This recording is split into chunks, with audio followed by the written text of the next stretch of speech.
Don't play with it, don't be dishonest. Still. Y'all, welcome back to the Hands Down Podcast with your host, Javid Nordell.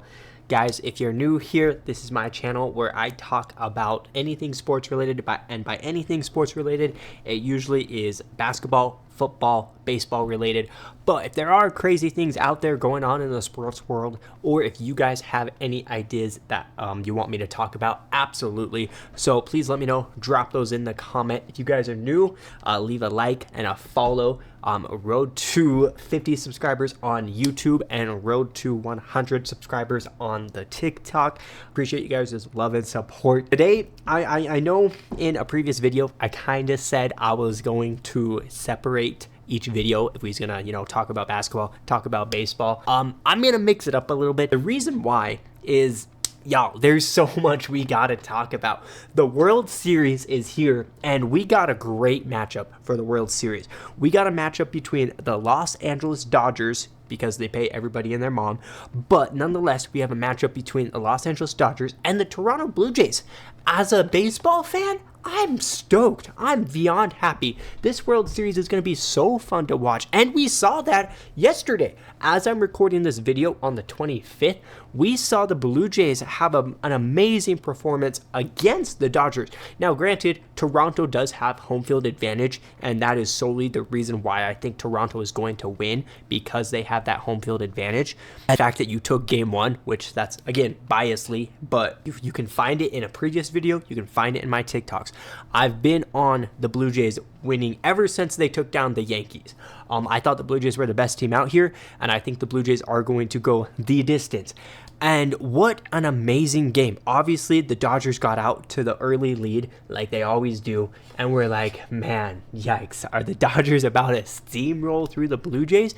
Because technically, the Dodgers are playing the better baseball on paper, right? Because they just swept the Milwaukee Brewers. So in theory, you have a little bit more rest. You're on a win streak. You're on at least, a 5-game win streak, because you had to win the previous game of the previous series to advance, and then you win the previous 4 against the Brewers. So you already have at least a 5-game win streak going into the World Series. So you have a little bit of momentum on your side. However, the Blue Jays, and in the past World Series, the team who we've had when we've had a sweep on one end, and then a team that went 7, which the Blue Jays and the Mariners went to 7, the teams that played the 7 games actually have came out on top every single time. And in my professional opinion, keyword professional, just kidding, but in my personal opinion, I think the reason behind that is because the Blue Jays in this sense have played more games and have more momentum going their way. Yes, the Dodgers might have the lesser losses on record-wise, but they also get rest, which sometimes having too much rest can hurt you in this sense. The 2 examples I will bring up, and this might be a little bit biased because I am a Braves fan here, but the 2021 Braves team, right? They went into the postseason without a Ronald Acuna Jr. that year, technically, but they went in having won 87, or I believe it was 88 games, right? But they caught a hot streak right at the end of the year. I'm pretty sure, if I'm not mistaken, there was a wild card team going into that. So the Braves came in, played a hot streak to end the year, played the wild card game, won the wild card game, I believe, against the Brewers, and then played another series, won that game, and then went on to face the Dodgers eventually, win that, and then went on to the World Series to eventually take down the Houston Astros. This is coming from a Braves fan. The Braves, honestly, quite frankly, didn't have the best team on paper. Obviously, the best team on paper was the Dodgers. The Dodgers had a better team on paper. The Astros had a better team on paper. There were other teams that had better teams on paper, but the Braves caught fire at the right time. They made the right trade deadline acquisitions to go get Jocktober, to go get Eddie Rosario, and they came out and they performed in Jocktober. The reason why I wear my pearls, the reason why he's nicknamed Jocktober, and the reason why Eddie Rosario was the NLCS MVP. And don't forget about Jorge Soler. Smash the fucking living shit out of that homer. 3-run dinger, by the way, against Houston, the World Series MVP. But coming into that, the Braves didn't really, you're running a lineup of Freddie Freeman, of Jorge Soler, of Eddie Rosario, who were good deadline acquisitions, Jock Peterson, but That's no Aaron Judge. That's no Shohei Ohtani. That's no Teoscar Hernandez. That's no Vlad Guerrero. That's no George Springer. And they were able to get it because of the momentum. Similarly, the very next year, the Braves had one of the best offenses in the league, right? Acuna won MVP, 40-70 season. They skyrocketed for one of the best offenses we have seen in almost a decade, right? Bounced in the first round by the Philadelphia Phillies. I was depressed for an entire year, probably more, quite frankly. We had the best offense, and I'm pretty sure we scored 4 runs or something like that. It was some wild stat where we didn't score more than 5 runs or something like that. Again, this is 2022. My brain doesn't go that far back. It goes pretty far back, but not that far back. Just kidding. My brain's weird. I can go back and remember some things to a T, but then usually the winning parts. But then when it's a loss like that, try to get that shit out of my memory. But I do remember having the most high-powered offense going in as such a good team, and then we just got butt-fucked by the Phillies, and I'm talking bent over backwards. Like, I was very disappointed. Obviously, I love Bryce Harper, but like the Phillies, and we had their number kind of throughout the season. And then we just couldn't play baseball. We couldn't figure a way to hit the ball. And yet we were eliminated. In the DS, we didn't even make it to the championship series. We were eliminated in the division series. And I think that goes on to tell you what I'm trying to say in this sense is the Dodgers obviously still have a really good team. Don't get me wrong. But the Dodgers have had some rest. And having some rest might affect you in this sense because the Blue Jays, and granted, I understand you just played a 7-game series. You probably want to rest your guys a little bit going into a series against the Dodgers. However, you have all the adrenaline. You have all the momentum. Everything is on your side outside of the pitching rotation. The only thing that's not on your side in that is you had to use a good chunk of your pitchers and bullpen, because that series went 7. The one benefit that the Dodgers have is because they have the rest, you can line up Yamamoto to go win game 1, Shohei to go game 2, Blake Snell to go game 3, which obviously Blake Snell went in game 1, but like you can line it up that way. You can line it up whatever way you want because you had that rest. So that's the one advantage, obviously, you have in this sense. But time and time again, and we've seen a perfect track record of this, time and time again, we've seen the team who has consistently played, had the momentum, goes in their favor. Now, that being said, let's talk about game 1. 11-4 in favor of the Toronto Blue Jays. Like I said, this is a Dodger team that came out and got out to an early, 2-0 lead, I believe, by the 4th inning. And I was like, man, nice. Bo Bichette just came back and he was playing second. I'm so happy to see him on the World Series roster. We haven't seen him play baseball since September 7th. So seeing him on the World Series roster, seeing him back in the lineup, playing second base was a little bit odd, but seeing him back, so great. And obviously so good for the future of Bo Bichette too, because if he performs this postseason, this October specifically, I should say, there's a good chance he could come back with the Blue Jays. However, I don't know, but he's going to be one of the top commodities out there as a shortstop, especially with that being a high need for a lot of teams. So I'm really intrigued to see what happens with Bo Bichette. But the fact that he can play and he can help contribute to this Blue Jays team, I absolutely love that for the Blue Jays. Okay. Also, another thing we got to talk about with the Blue Jays. Madison Beverager. Dude, I have his 97 in MLB The Show. It's cracked, by the way. It's on my grind team. On the very first pitch he saw out of the bullpen, a grand salami. The very first pitch. That's something you do when you're playing ranked co-op with your friends. When they bring in Randy Johnson in the 6th inning, that's something you and your friend do. You put belt to ass and you hit a first pitch dinger to Randy because you show them that you're boss. And that's what Beverager did. He said, okay, right, you're not getting one past me. Oh, look at that. We got a lead now. Electric. It is up there. One of the most insane, electric, outstanding plays ever in the world, especially in baseball. I have it up there. Obviously, I'm not going to say up there, but like that game, seeing the Blue Jays win, it is right up there in games with the Cubs. And I can say this because they were the Indians at that time. The Cubs and the Indians back in that World Series, Game 7. That game, by far, I think the best ever. Indians should have won that game. Cubs made a comeback.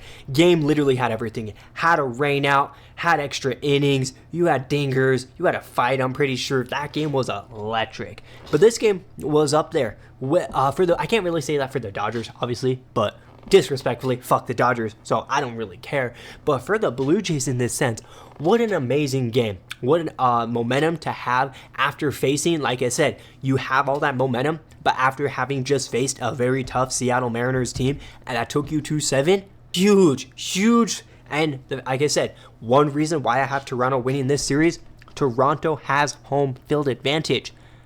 You know how hard it is to come play in Toronto? Also, did you guys listen to Vladdi and Vladdi? It was Vladdi Sr., narrated by Vladdi Sr., talking about Vladdi Jr. It was just such an amazing short video that the MLB posted about that, and how Vlad got to see Vlad in the World Series again, and how Vlad gave him not only his joy for baseball, his swing, and all this stuff. Just such an amazing moment. That's the reason I watch sports. That's a great reason. The integrity behind that, which is crazy for something I'm about to get into. Spoiler though, that's for later. But this World Series, it's gonna be exciting. The Blue Jays getting to Blake Snell that early, and Blake Snell's been dominant. He hasn't lost yet this postseason. So the fact that the Blue Jays were able to do that in game one, because like I said, I mentioned earlier, the Dodgers were healthy, or obviously, but were rested so they could run out whatever rotation you want. You're probably going to run out Snell for game one, Yamamoto for game two, Ohtani for game three, because they're obviously going to face Snell again. Snell's going to be there for game four, if not game five. So the fact that you could win one now, it's kind of similar to like I believe it was the Mariners against the Tigers. I didn't think they was going to beat Skubal twice. In that sense, you got to him once. So this is very huge that the Blue Jays got to Blake Snell and beat him once, because you're going to face Blake Snell twice and you're probably not going to beat him twice. So the fact that you beat him once is huge. Also, the fact that you can put up 11 runs and 14 hits without Vladdi contributing like how Vladdi would generally contribute in a game, spectacular. That Vladdi is going to perform for you. Absolutely. I mean, even Ohtani himself, he had a dinger in this game. Obviously not too much of a dinger because the game was kind of over at that point. But still, you know Ohtani's going to produce. Whether it's through a strikeout, whether it's through a home run, whether it's through his hits, you know at some point in time that Ohtani is going to perform. Likewise, you know that about Vladdi too. And the fact that Vladdi, and I can say this kind of as in a thing, but the fact that Vladdi had a stinker of a game, it's not really a stinker of a game. He went 2 for 4, but he just didn't contribute as much offensively as you want him to do. But you know what he did do? He contributed defensively. Bases loaded. You know who he got out? Running to first base? Shohei Ohtani. Huge. If they score 1 run or even 2 there, obviously 1, that changes the whole graphic of this game. It goes from a 2-0 game to a 3-0 game. Bases still loaded. Instead, you turn it over and your lineup comes up to hit. That was absolutely huge for the Blue Jays. This series is going to be absolutely fun, so electric. And, you know, I think the Dodgers and the Blue Jays match up very well against each other, right? Both the coaches, great coaches, right?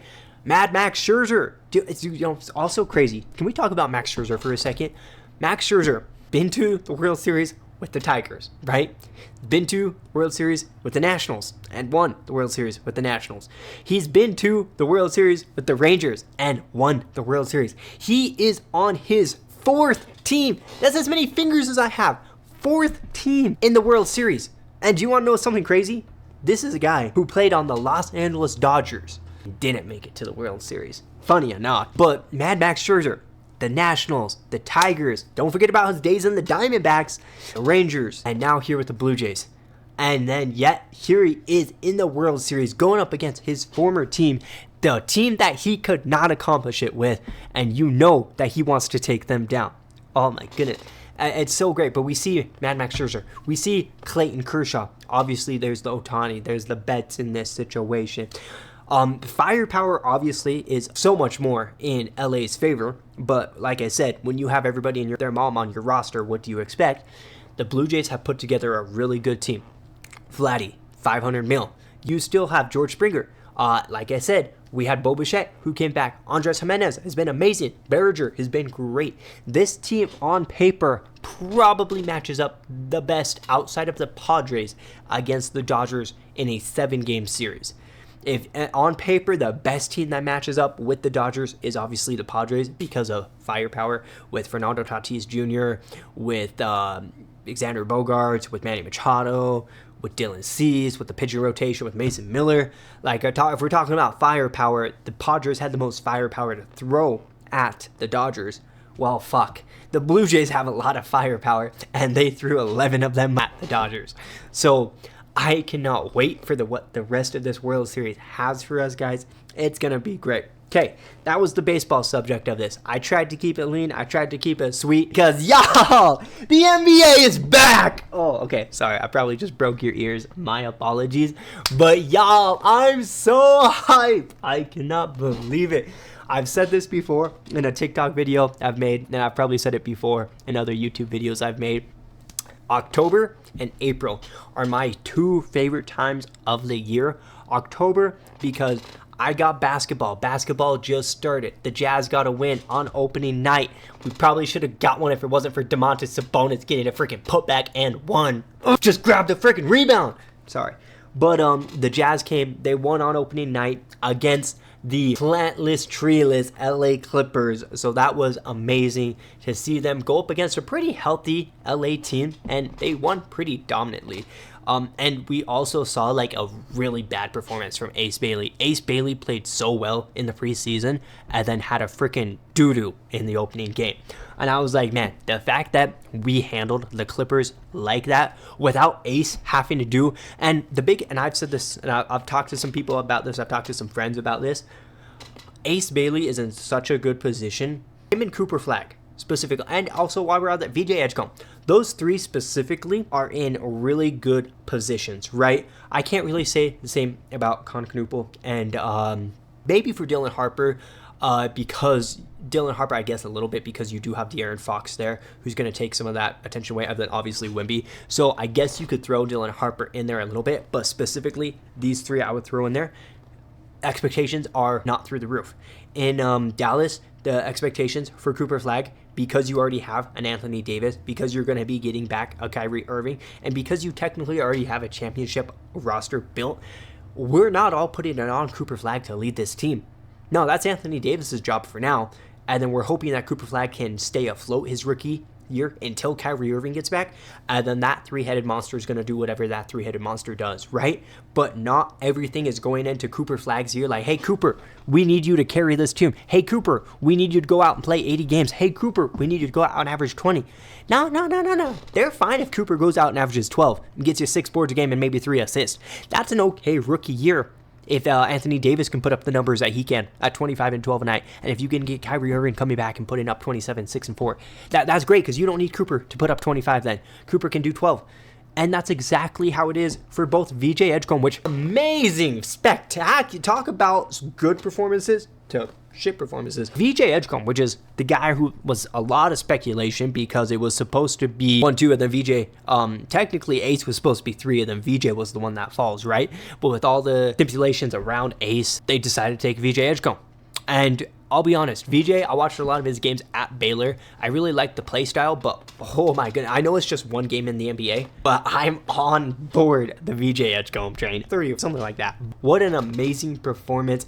And also to go up against Boston. Granted, Boston doesn't have their full team there, but like amazing. I was very, very impressed with VJ Edgecombe's performance. And then Ace Bailey. The reason I say his expectations aren't so high is because Utah is so mid and ass at this point, more ass than mid. Sorry, that's a weird sentence to say. But more ass than mid because the Jazz don't really have any expectations this year. There's some high speculations of Markkanen getting moved this year, but we're still two, probably 3 years out on like our rebuild. This is another year, even though I get we won opening game and everything, but like this is a tank year, an unofficial tank year for AJ DeBonste. We're gonna kind of see. We obviously have Keontae George. We can see what he can do, but Ace Bailey or Bryce Sensabaugh, they could just come play basketball. That the 3 of them can just come and shoot and we can see out of those three which ones we want to build around. We don't really have expectations for Ace Bailey to come win Rookie of the Year. It'd be nice if he did, but we don't have expectations for Ace Bailey to win Rookie of the Year, for Ace Bailey to come and try to lead us in a packed Western Conference.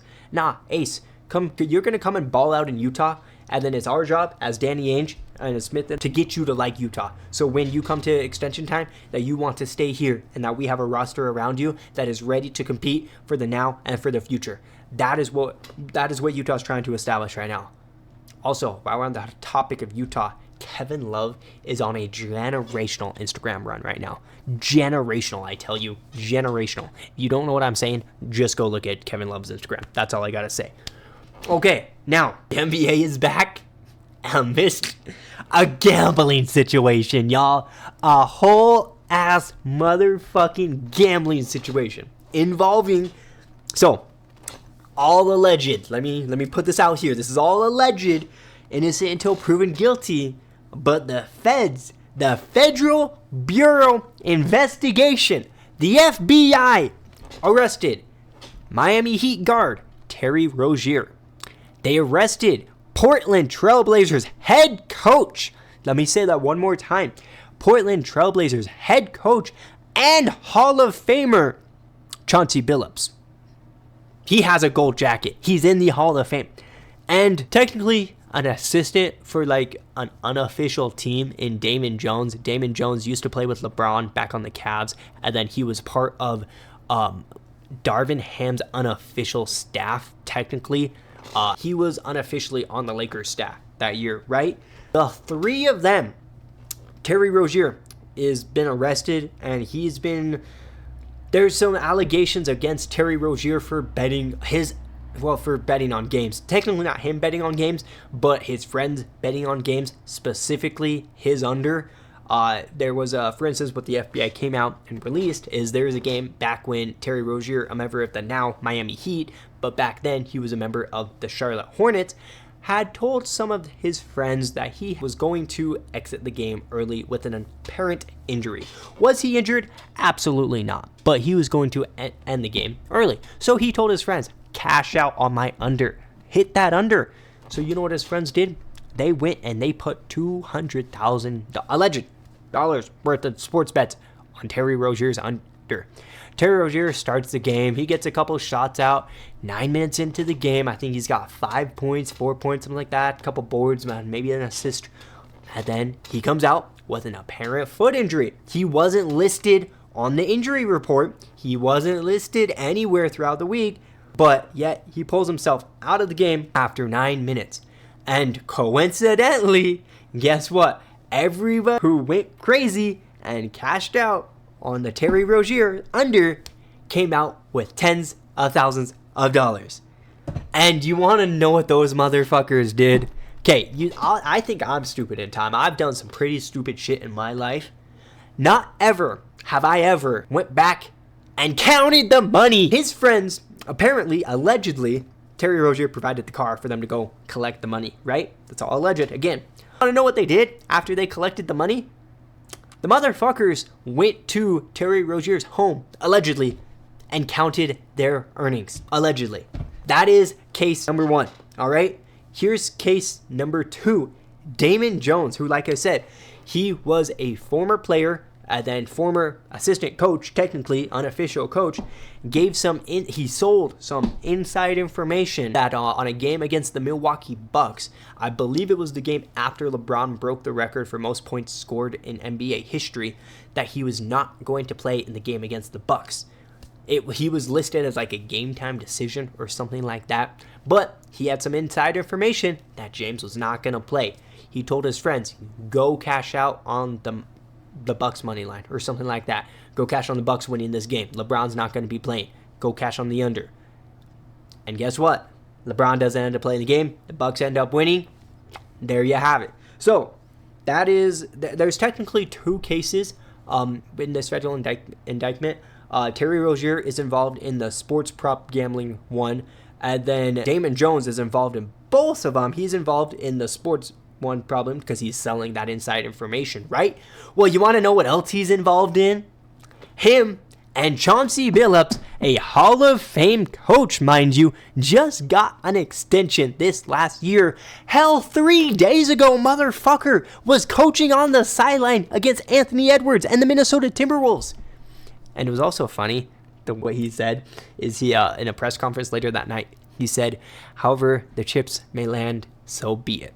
Not word for word, don't take that verbatim, but it was something like that. The very next day at 6 a.m. in Portland, Oregon, Chauncey Billups gets arrested under the indictment of illegal underground poker involving the mafia. An NBA head coach involved in a legal underground scheme involving the mafia. And this is, it's as wild as it sounds. It's so wild, guys. Okay, so allegedly, I gotta keep saying allegedly because obviously I think there's a lot to this case. They both lawyered up. We're gonna find out a lot of information. But like I said, the feds don't just come at you and arrest anybody. Anyhow, allegedly, and this is where Damon Jones was, so Chauncey Billups is a case, he technically wasn't betting on games. There's some rumors that he had sold some inside information to some people at those poker nights and let people know specific nights that the Trailblazers starters weren't going to be playing because they were essentially tanking for, at the time, Victor Wembanyama. The Trailblazers ended up losing 15 of their last 17 games. There was a couple games when their starters got pulled when it was like a close winnable game. There was a couple games that Dame didn't play. He wasn't listed on the injury report, stuff like that. So there's some allegations there. I haven't read fully into that, so I don't know necessarily that. I don't necessarily think he was selling that inside information. I just think it was something that got mentioned throughout these poker nights, right? So Chauncey Billups is involved in a poker scheme, right? Terry Rozier is involved in the basketball betting on the under scheme. And then Damon Jones is mixed in both. He's involved in the betting because he's giving information from individuals like LeBron James and then stuff like that. Then he also was at these poker nights because they was using Chauncey Billups. I don't know if Damon Jones was just like there and existed or if they was using Damon Jones as like the face of it too, because essentially Chauncey Billups was a face card in this sense, right? They're using Chauncey Billups in this poker scheme as, hey, why don't y'all come play with a Hall of Fame NBA legend, Chauncey Billups? You want to come play some poker? He's having a poker night here in LA. He's having a poker night here in Vegas. He's having a poker night here at this specific place. You ever wanted to gamble with an NBA legend, with an NBA Hall of Famer? Why don't you come gamble with Chauncey Billups? That's all, right? I don't necessarily know if and how you kind of portray the Damon Jones fact of it, because like if I could choose to gamble with Damon Jones, if I could choose to gamble with Chauncey Billups, obviously I'm going to choose to gamble with Chauncey Billups. Now I'm not saying I'm actually going to go out and gamble, don't come at me YouTube, but I'm just saying like I don't know if Damon Jones was just involved in that sense, or if he was at the poker nights, or if like they was also using him as a face card. But you have Chauncey Billups who's being used as this face card for these high stakes pokers, and he's allegedly ripping people off of at least $50,000.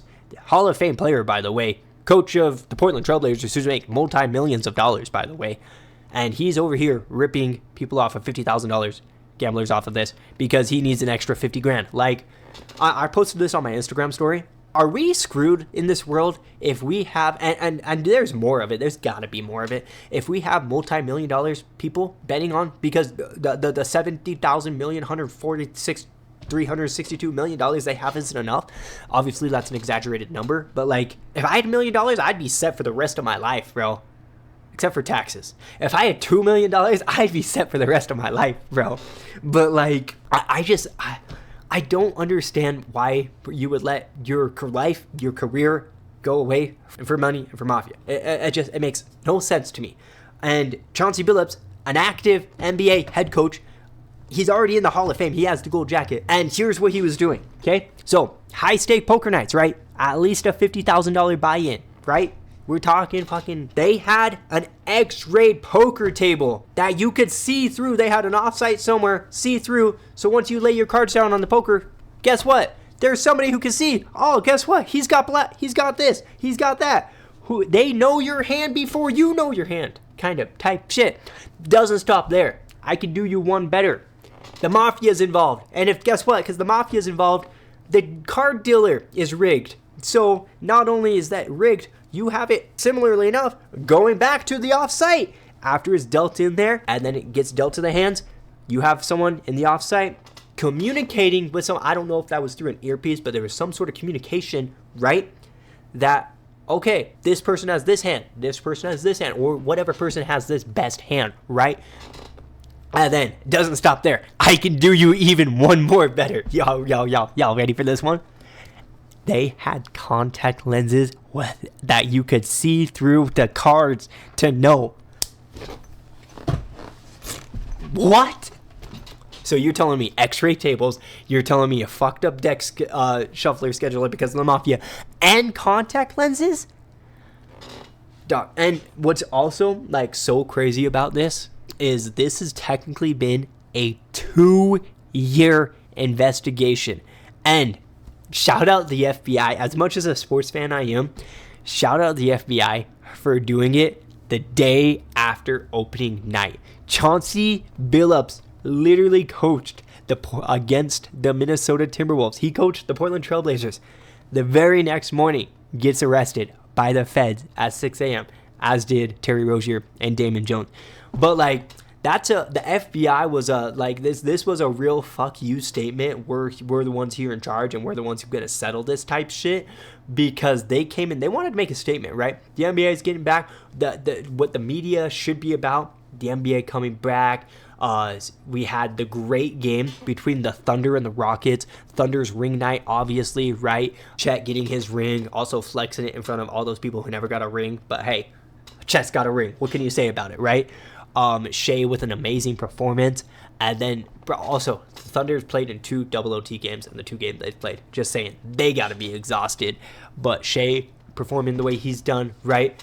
So you want to have like all this attention to kind of these opening night games. The Thunder ring ceremony, KD's return, unofficial, but KD's return to Oklahoma. And it's not only KD's return, it's Jeff Green's return, it's Steven Adams' return. Like, it's all these people's return. And then of course it was supposed to be the legendary matchup of LeBron James versus Steph Curry, but LeBron James is being like me for real. His foot's not working, and he wasn't able to play. I feel you, LeBron. But like, that game itself, Jimmy Butler still popped off, right? So what the NBA was hoping is, hey, we're going to have all the hype around this. We just got a new deal with like Prime Video, ESPN, whatnot. So like, that's what they wanted it to be, right? And then the FBI came in and said, nah, fam, you know what your news is going to be about? It's going to be about this Hall of Fame coach that technically they haven't said it's Chauncey Billups, but they've described person A, and person A is, it's all but said it's Chauncey Billups, right? And now we're going to have a gambling scheme involving poker underground with the Mafia, involving Chauncey Billups, and Terry Rozier is still involved. And mind you, the NBA cleared Terry Rozier to play. The NBA did their own I can't say federal investigation because I don't really know what the guidelines that the NBA have in this sense are. Apparently the feds, which obviously have a lot more that they can do, but the NBA did their own investigation, and I believe in March, they cleared Terry Rozier to play.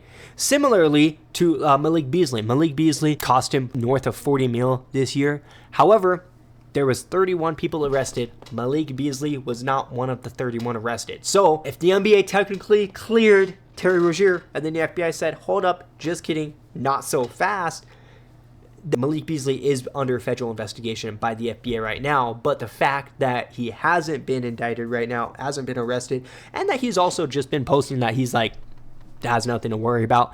I don't really know how to feel about that situation, but here is how I feel about the NBA situation. I got a little bit of conspiracy theory. I try not to be a conspiracist too much. I'm not going to believe it so much, but I heard about it, and it kind of makes sense. So, I can't say it's my conspiracy. It's a conspiracy I heard, is when the NBA launched their own investigation into Terry Rozier and these under bets and the Jonte Porter, right, and betting on a person on a two-way, that's how they fixed that problem, right? But they probably went in and they found out that Terry Rozier may or may not have been betting, probably towards the may have, and they also probably found out about the Chauncey Billups underground poker scandal, right? They probably, the rumor I hear, the conspiracy I hear is the NBA and the Mafia, used fuck you money to say, hey, let's sweep this under the rug. Let's pretend like it never happened. We're going to say Terry Rozier is cleared to play. He's not going to do anything stupid this year. He's going to go play for the Heat. We're going to clear this behind him. Chauncey Billups just got an extension with the Blazers. The Blazers just brought in Dame back this year. They just brought in Drew Holiday. They have a young team. They just extended one of their young players. So they kind of can maybe make a playoff push. It's in the wild, wild west, but they're maybe kind of ready to be competitive. Let's extend Chauncey. Let's extend our GM, right? So that this is how we're going to kind of cover it up, right? And the FBI is like, hold up. Wait a second. The NBA, and that's where the conspiracy theory is, like, the NBA knew about it, right? But they didn't want the integrity of their game to be lost, so they throw it under the bus, and then the FBI is like, hold up. You cleared Terry Rozier to play. Well, guess what? Terry Rozier did, in fact, perform or not perform on these games, so these alleged bettors could get theirs tens of $1,000s, right? Also, Chauncey Billups, one of your coaches, is involved in an illegal mafia poker scheme, and guess what? We're going to come out and we're going to post all this stuff the day after the league starts. That's the conspiracy that's out there, because the NBA did their own investigation, cleared Malik Beasley and Terry Rozier to play, probably found that information, didn't want it to get out to the public. The FBI said, okay, you want to play games with us instead of coming to us and help out? We're going to go worldwide post it the day after basketball. So guess what? Not everybody's going to be talking about all these great games. No, we're going to be talking about Chauncey Billups. We're going to be talking about Terry Rozier. We're going to be talking about Damon Jones. It's working as we're speaking, because guess what? I'm fucking doing it right now. So that's the whole crazy conspiracy. The NBA season starts. Amidst that, we have an underground illegal mafia poker scheme, and that's one side of the story. And then we have a player purposely going out telling his friends about him, and then them cashing out and then counting the money at the individual's house. I mean, I'm a pretty stupid individual, but I'm not that stupid. And then Damon Jones is selling inside information and somehow involved in both. This is absolutely badonker-donkers, as I've said in the past. I am definitely going to stay as close as I can to this information. I will be posting a lot about this information on my TikTok. So if you guys do want to know more updates on this, follow my TikTok at handsdownpod. You can find more information there. But holy shit. I mean, I'm hyped for the NBA season to be back, and it's been so fun. Except for the fact that I got to rant for a second. Fuck you, League Pass. Hey, NBA League Pass, me and you, right here. Let's have a two-man conversation for a second. Screw you. Why do I have to pay either $25 a month for the premium, or I can pay the $150, right? Which I'm not too mad about paying $150 to watch every single game. I get that, right? But if I'm paying $150 to watch, it's the same thing with NFL Sunday Ticket, and it's actually not only, okay, hold on. This is not just a message for the NBA. This is a message to the NBA, the NFL, and the MLB. If I am paying $150 for an MLB subscription to watch every single game except for the out-of-market games, but every single game, motherfucker, I should be able to watch every single game.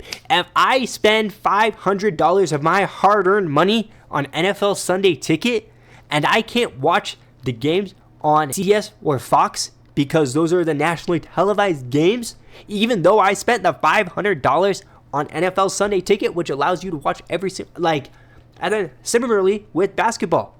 Heck, not yesterday, the day before, I bought NBA League Pass. Well, guess what? I was not able to watch any games on Thursday, I believe, because both games were aired on ESPN. Now, granted, the simple problem is just get my money up and pay for that. Well, fuck you, ESPN. Fuck you. I'm not going to pay for 1,000 different subscriptions. Been there, done that, canceled them all. Don't want to do that. I'm not trying to pay $622 just to watch every single NFL game this year. I'm not trying to pay $300 just to watch every single NBA game this year. If I pay a premium price to get a subscription, god damn it, give me that subscription. Don't bend me over. That's all I got to say on that. But that being said, I do enjoy having League Pass because I can watch it up onto 3 devices. That's why I purchased the premium one, because I can put one game on this TV, second game on this TV, and the third game on my phone, and then I go crazy. So that's pretty lit, but it's not pretty lit that I can't watch the nationally televised games. I guess I just need to go get YouTube TV again. But also, YouTube TV, why are you charging $85 a month to be ass? Okay, sorry, rant over now. But yeah, so NBA League Pass and NFL Sunday Ticket and MLB TV, please get your shit together. Respectfully, hands down, signed by Javid Nordell. Anyhow, this NBA season is gonna be absolutely electric. It's already been so electric, and we are in the midst of I don't even know the direction this is going. Is what's gonna happen with Chauncey Billups? Is he gonna get his gold jacket taken away from him? If everything is true, you strip him of his gold jacket. As unfortunate as it is, Chauncey put this on himself. The mafia being involved in the NBA, oh my gosh, that's crazy, because that opens up the possibilities of rigged games. That opens up the possibilities of anything, whatever we can do to get ad revenue. You know what? We want ad revenue. If that involves rigging a game, so be it. It gets us more ad revenue. Fuck it. I hope that's not the case. The integrity of our game needs to be, we need to keep the integrity of our game. At the end of the day, we need to keep the simple integrity of our game. Simple solution for this: players cannot bet on their, I think players should be allowed to bet. There's no stopping players betting, right? Just don't bet on the sport you're playing. It's that simple, okay? You already make millions of dollars. Do you really need $200,000 more, Jamal? Probably not. Now, Jamal, if you want to Venmo me that $200,000, you can happily do that. Please do. But like, you already probably make that in a brand deal in 20 minutes. So why are you going and gambling for it, my dog? It's obviously it's not that simple, but it also there's been another conspiracy behind like the Michael Jordan, right? And then him taking a year off because of baseball, but it was because the NBA said he had a gambling problem. That's also a fun thing to kind of look back into. But yeah, what a crazy week, y'all. We have. Oh, and it's also some, I think I said this at the beginning of my video and I never finished it, so let me finish it. October and April are my two favorite times of the year, because in October we have baseball in full effect, the World Series. It's only technically 2 more weeks of it, and usually the Braves make the postseason, so I get to watch them in October. This year we were ass cheeks, so we didn't. But you have baseball, one of my favorite sports, right? We're in the middle of football season, and then basketball is here too. Obviously, there's other sports going on. I think hockey and whatnot too. So like, it's a good time for like all the sports, but like those are the 3 major sports I watch. So October is one of my favorite times for that reason. And then April is a really good time too, because it's the NBA Finals, the MLB, and that's usually you have the NFL draft. It's just a good time. Those are all times that all my favorite sports are going. So it's a fun time for me to be actively involved in all the sports. That was the longest, because I'm pretty sure I mentioned that at the beginning of the video. So my bad on that, y'all. But what a crazy way for the NBA season to start. These gambling allegations are insane. I will definitely keep you guys posted on that. Like I said, respectfully, disrespectfully, fuck the Dodgers. I need the Blue Jays to win this World Series more than I need air. And this NBA season is gonna be absolutely wild. That's all I got for you guys in today's episode. What an episode, y'all. If y'all are new here, like I said, this is the Hands Down podcast where we talk anything sport related, specifically basketball, baseball, and football. Unless you guys, the audience, give me something to talk about. Would love to talk about that with you guys. If you guys are new, leave a like, leave a comment, subscribe. And like I said, road to 50 subscribers on YouTube, road to 100 subscribers on TikTok. Follow the TikTok at Hands Down Pod. See y'all next week for the next video. Peace.